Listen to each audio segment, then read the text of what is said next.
Merci, nous remercions la presse parlée, écrite et télévisée. Nous remercions tout invité qui vient participer à ces séances publiques qui sont séances spéciales en séances constitutionnelles. Donc, honorables collègues, si vous partez en vacances, nous voilà réunis à nouveau afin de remplir notre noble devoir de l'Islam.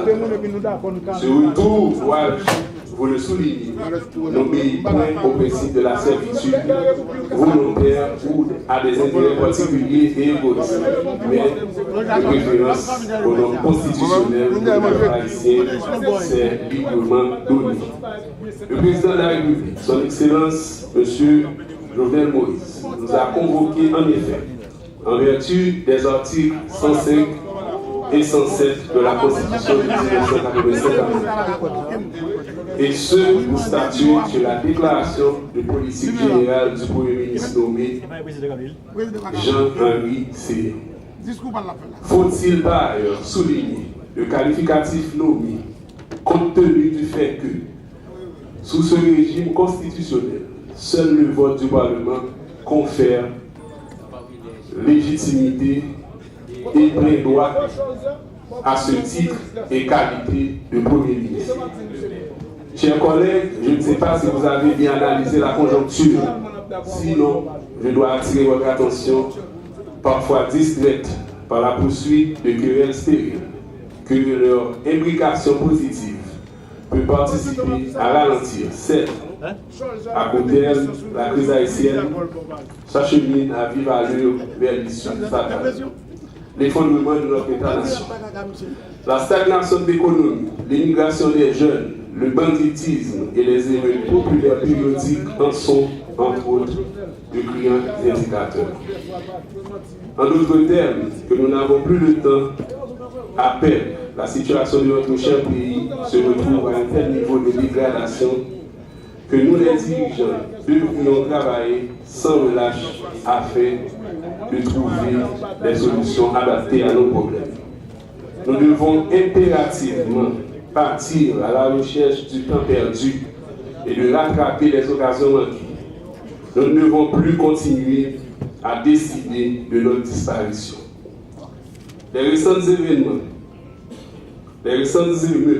ont été un violent cri de désapprobation des politiques publiques cyniques, unidirectionnelles de l'exécutif, de la nonchalance intéressée du législatif et du comportement prédateur des grands acteurs économiques du pays. Elles ont été également un cri d'agonie d'un peuple appauvri et affamé par ses propres élites. Il est donc temps de donner une nouvelle direction à notre pays. Sinon, des événements comme ceux des 6 et 7 juillet de cette année risquent de se reproduire régulièrement et ainsi de désintégrer et d'affaiblir davantage le système social haïtien. L'avenir de la jeunesse commande cette nouvelle orientation. Cette catégorie sociodémographique mérite en effet un meilleur traitement de notre société. J'ose alors espérer que le nouveau gouvernement ira cette fois-ci au-delà des discours de circonstances, des promesses creuses et des projets farfelus. Je veux croire qu'il placera les jeunes au cœur de ses politiques publiques au cas où il aurait reçu cet après-midi l'aval du Parlement. Ces priorités doivent se matérialiser d'abord au sein de l'administration publique en se rappelant que le Premier ministre est son chef. L'intégration des jeunes dans la fonction publique se révèle d'autant plus opportun que la moitié de la population haïtienne a moins de 21 ans aujourd'hui et que l'âge moyen de la population est de 25,4 ans. De plus, chaque année, plus de 200 000 jeunes viennent s'ajouter à la population en âge de travail. Or, le recensement des agents de la fonction publique de 2014, l'âge moyen des fonctionnaires haïtiens est de 43 ans, les moins de 25 ans représentent environ 1%, alors que les plus de 44 ans en représentent 38,8%. C'est-à-dire que nous pouvons combattre le chômage des jeunes par la création d'emplois dans l'administration publique qui d'ailleurs accuse objectivement les sous-effectifs par rapport au nombre total d'administrés du pays. Néanmoins, il faut également permettre aux jeunes de devenir des entrepreneurs en mettant à leur disposition de bonnes formations universitaires et professionnelles, ainsi qu'une ligne de crédit préférentielle. La lutte contre la pauvreté à laquelle fait face la majorité de la population haïtienne exige ce changement de paradigme. Il est inacceptable que plus de 6 millions d'Haïtiens soient incapables de subvenir à leurs besoins fondamentaux et 2,5 millions ne mangent à leur faim. Cette situation infrahumaine est aggravée par un chômage grandissant et chronique avoisinant un taux de 70%. Ce virage vers le développement ne peut se faire sans la lutte acharnée contre la corruption, car celle-ci imprègne toutes les sphères de la société haïtienne et se convertit en une véritable pathologie sociale. En effet, comme l'indique le rapport publié le 21 février 2018 par l'organisation Transparency International, Haïti occupe le 57e rang parmi les pays les plus corrompus dans le classement de l'indice de perception de la corruption. On sait pertinemment que la corruption freine la dynamique économique des pays en agissant négativement sur l'assiette fiscale ainsi que sur les investissements publics et privés. Aussi contribue-t-elle à l'inflation dans la mesure où l'échange de pots de vin agit sur le prix de revient et donc sur le prix de vente des biens et services. Autrement dit, la corruption contribue à l'augmentation du coût de la vie et de la précarisation des ménages. À cause de la corruption, le Trésor public accuse un manque à gagner d'environ 1 milliard de gouttes.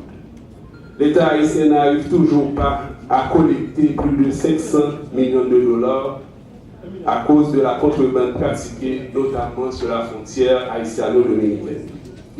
Il importe de rappeler que moins de 60 000 contribuables sur un total de 500 000 n'ont pas procédé à la déclaration définitive d'impôt pour l'exercice des mines.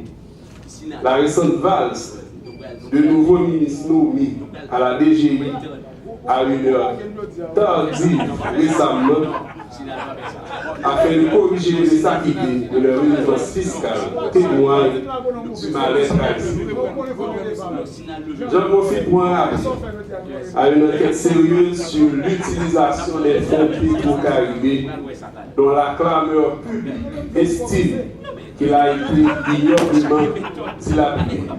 Cette investigation est nécessaire pour la stabilité politique et le renforcement de notre démocratie, quand celle-ci ne saurait se baser sur des rumeurs et des dénonciations sans fondement. Bien au contraire, sa santé dépend du bon fonctionnement des institutions républicaines et de la confiance du peuple. Ainsi, sans mettre en doute notre Cour des comptes, je demande un audit international de toutes les entreprises qui ont bénéficié des marchés passés dans le cadre du fonds pétro-caribé. Ceci permettra non seulement d'enlever les légitimes soupçons de partisanerie et de crédibiliser les résultats de ce audit, mais également de pacifier notre société afin d'emprunter la voie du développement. Honorables collègues, nous ne devrions pas répondre à cette convocation à l'extraordinaire s'il n'était simplement question de rituel républicain dénué de perspectives d'avenir au vide de projets améliorateurs. Cela fait trop longtemps que nous prenons l'habitude de nous couvrir la face de ces genres de cérémonial pour ne pas regarder la triste et inacceptable réalité de la majorité de la population. Là, devant le Parlement, pour dire là, il y a un monde qui a fait besoin à terre là. Et j'ai exercice ça nous fait là, dans la législature ça, pour les gens qui fait député même j'avais, les notables qui dans la législature ça, nous voter plusieurs premiers ministres et réalité nous toujours été même gens. Nous-mêmes qui là, nous sommes des législateurs, nous l'avons fait loi. Malheureusement, majorité dans nous Je dis à nous obligés à faire route, nous obligés à faire pont, nous obligés à répondre à des obligations sociales par rapport à déficit qui est laissé par différents gouvernements que nous votons. Là, sous la saline, dans la dehors, là, il y a des gens qui ont fait besoin à terre. Là, devant le Parlement, là, il y a une insécurité à 2 pas de ancien Parlement, côté des gangs armés qui ne donnent aucune garantie que les députés Jodia qui étaient carrefour car rentrer la caillou dans la paix et la sérénité. Donc c'est pour vous dire, Monsieur le Premier ministre, c'est pour vous dire également, honorable parlementaire, que l'heure est grave, l'heure est à la conscience nationale. Merci.